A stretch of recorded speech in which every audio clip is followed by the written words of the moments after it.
você participou, foi condenado e preso. Você participou, foi condenado e preso por integrar uma quadrilha que entrava na conta das pessoas e subtraía recursos, os mais humildes, os aposentados. As pessoas ligadas ao seu partido têm uma ligação muito estreita com o PCC. Inclusive, o seu piloto de avião, tem uma notícia recente, não é mais o tráfico, foi para o narcotráfico. A cidade de São Paulo não tem esse histórico. Como que é ter o Bolsonaro de amante? Você tem um amante, que você gosta muito dele e precisa esconder ele do povo. Como que deve ser essa relação com o Bolsonaro, sendo que nenhum bolsonarista mais consegue te apoiar? Você defende a mesma ideologia de gênero do Boulos.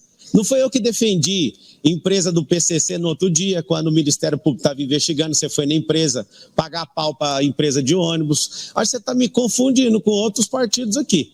Olha, Pablito, bananinha é o que você comeu na cadeia.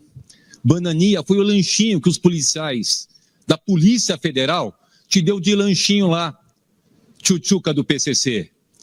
Você acha que você, porque tem uma rede social grande, vai fazer bonito? Em termos de um sujeito condenado, um bandidinho virtual de internet, como esse Pablo Marçal, que desvirtuou os debates, me chamou de fujão. Fujão é ele que teve que dar no pé para os Estados Unidos para não cumprir mais tempo de cadeia, porque a pena dele prescreveu, porque ele tinha menos de 21 anos de idade. Você que é um fujão, e o outro fala que ele é mentiroso, e é mentiroso também.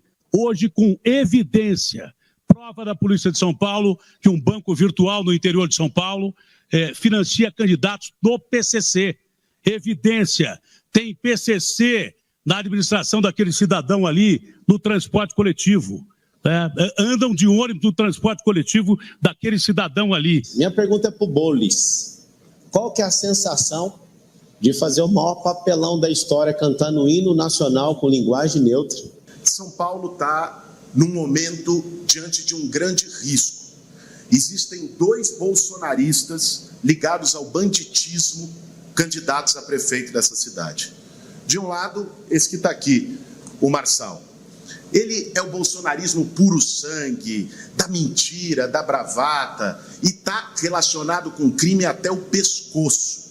Não estavam querendo ressaltar um grande risco que a gente tem nessa eleição, que é de um criminoso que tem inúmeras ligações com crime organizado, querer ser prefeito da maior cidade do país. Foi só os dois caírem nas pesquisas que parece que acordaram e que viram que a estratégia eleitoral, a aposta que faziam com São Paulo, o Nunes porque quer o apoio do Marçal, o Boulos porque vê sua única chance indo para o segundo turno com o Marçal, aí parece que revisitaram a questão. Por que é que Ricardo Nunes até hoje não moveu uma palha para fechar os estabelecimentos? A gente viu agora um grande absurdo, que é a instalação de uma milícia dentro da Cracolândia. Será que esse vai ser mais um dos grandes legados de Ricardo Nunes? Olha, vamos ver agora o trecho assim para a cereja do bolo, que foi quando a mediadora, a jornalista Denise Campos de Toledo, teve que apartar, o termo é esse, apartar uma briga do Marçal com o Datena. Olha aí. Concedido o seu direito agora. Por favor, Datena. Datena, por favor. Datena, por favor. Vem, fica aqui do lado aqui, ó. Fica aqui, ó. Entra a segurança. Fica bem aqui, ó. Segurança, já tá por favor, aqui no palco. Ah, que isso? Por favor. Está desequilibrado. Datena, por favor, quer ser prefeito ou ditador? Datena, retornem, por favor. O pato é você, cara. Retornem, por favor. Antiético, vagabundo. Você está formalmente advertido, porque uma das regras mais claras... Pablo, por favor, deixa eu terminar de falar. Foi avisado que teria uma advertência formal no caso de sair do púlpito, que isso não se repita, certo? Vocês não me deram um direito de resposta. E por causa dessa bagunça foi retirado o seu direito de resposta. Acabou. Foi retirado o direito de resposta, eu pedi respeito antes. Mas você estava provocando ele. Nós vamos concluir esse bloco. O Marçal chamou, né, para o Datena, provocou, o Datena caiu na pilha. Enfim, professor Vila. Olha, a gente ri, mas é para chorar. Para chorar. Como eu disse, Nós temos debates aqui desde 1982, que no YouTube alguém pode olhar o debate para o governo, 5 candidatos. Ao Montoro, Jânio Quadros, Lula, candidato ao governo do Estado, né, Reinaldo de Barros, e aí acompanhar o que foi aquele debate, algumas passagens muito interessantes, mas com citações, olha o nível.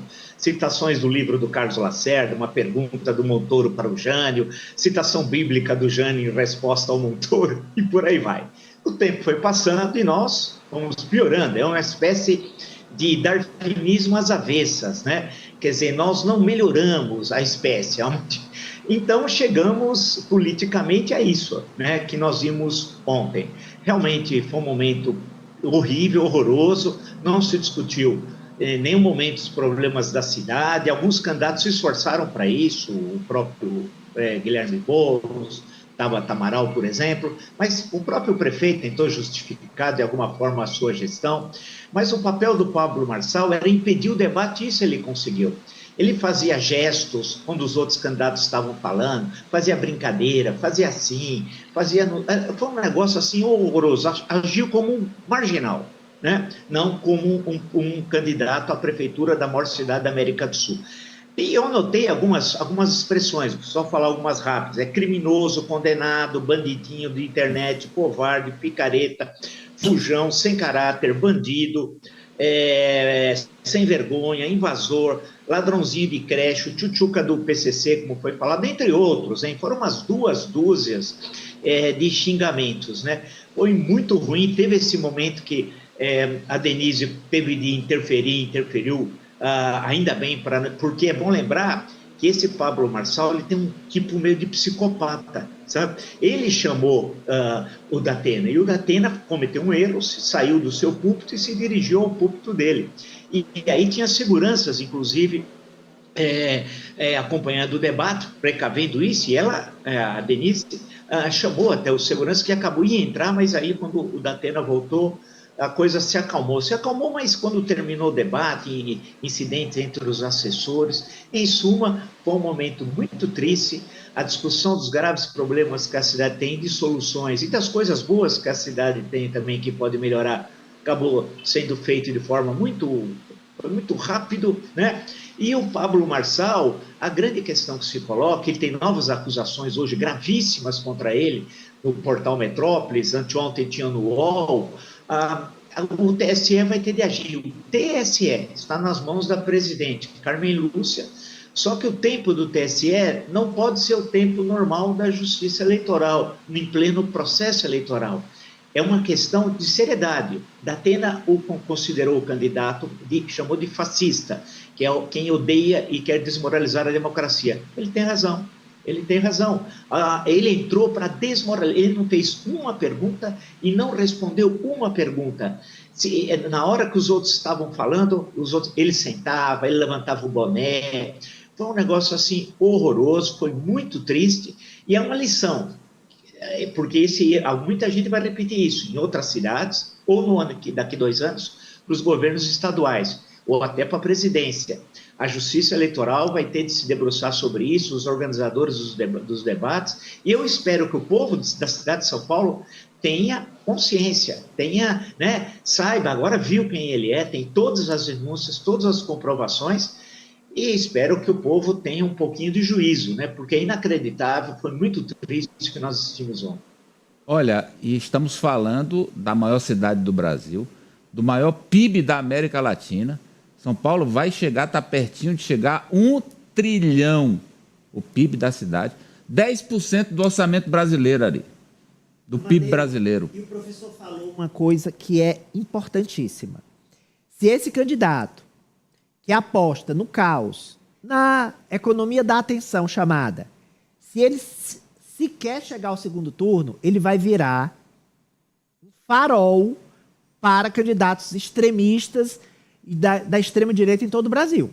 Ainda para esta eleição, viu, professor? Nem digo que seja para a próxima, não. Ainda para esta eleição. Isso é muito perigoso, porque a função dele lá é tumultuar o processo. Se o eleitorado paulistano der a ele o direito de ir ao segundo turno, nem precisa que ele ganhe a eleição, porque nacionalmente ele já está conhecido. Basta ver as repercussões e a quantidade de cortes das atrocidades que ele fala, que eu recebo nas minhas redes sociais, sem eu pedir, porque eu confiro os rios, vou olhando o feed e eles vão aparecendo, eu vou pulando, eu não assisto. Mas eles aparecem para mim e quando eu vejo, tem 137 mil curtidas em um, 150 mil curtidas em outro. Se esse modelo de antidebate, porque é um modelo de antidebate, do não debate, se ele for legitimado pelo eleitor paulistano, a nossa democracia está em xeque.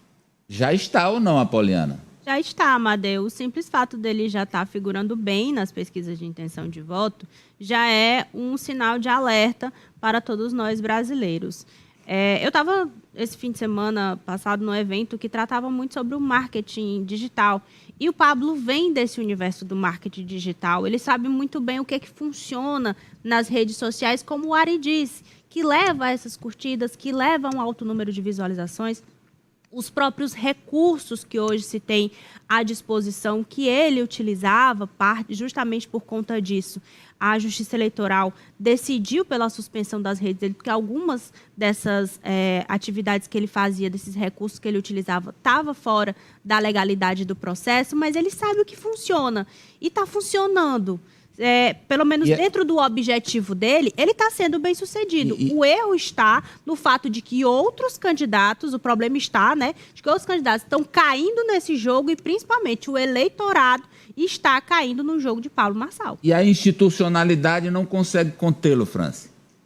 Amadeu, infelizmente, ele conseguiu tomar a pauta para si, não respeita os adversários e eu diria que o Pablo Marçal, inclusive, é mais perigoso do que Jair Bolsonaro nos debates. Porque nos debates, por mais que Bolsonaro lançasse constantemente informações falsas, ele respeitava o tempo de fala dos adversários. O Marçal não respeita, ele fica fazendo trejeitos, zombando dos demais candidatos. Quando os candidatos estão na posse da fala, o Datena, inclusive, reclamou em determinado momento do debate sobre isso, inclusive foi dado 10 segundos a mais a ele por conta do Marçal, que atrapalhava a fala dele com esses trejeitos. Então é um candidato extremamente perigoso, porque atenta contra a democracia e agora cabe à Justiça Eleitoral repreendê-lo para que isso não se repita, porque a tendência é que o nível caia ainda mais. Eu já falei, o